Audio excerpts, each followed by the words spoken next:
খৈৰাবাৰীত বিষ্ণুপ্ৰসাদ ৰাভাক স্মৰণ পুনুৰাম কলিতাৰ ৫খনকৈ গ্ৰন্থ উন্মোচন খৈৰাবাৰী সাহিত্য সভা আৰু সদৌ অসম লেখিকা সমাৰোহ খৈৰাবাৰী শাখাৰ উদ্যোগত আয়োজিত ৫৫ সংখ্যক বিষ্ণু ৰাভা দিৱসৰ মুকলি সভাত আজি ২০ জুনত বিশিষ্ট সাহিত্যিক পুনুৰাম কলিতাৰ ৫খনকৈ গ্ৰন্থ উন্মোচন কৰা হয়।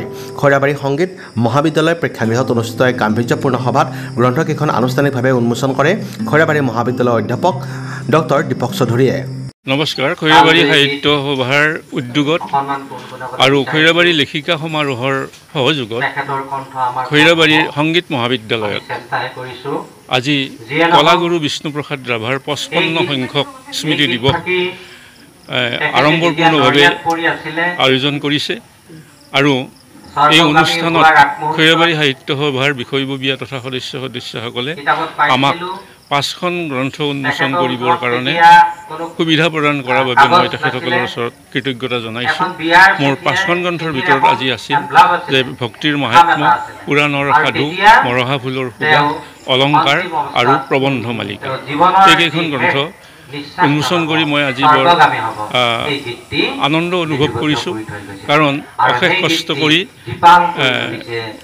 কঠোৰ সাধনাৰে এই গ্ৰন্থকেইখন ৰচনা কৰা হৈছিল আৰু সেই ৰচনা কৰা গ্ৰন্থকেইখন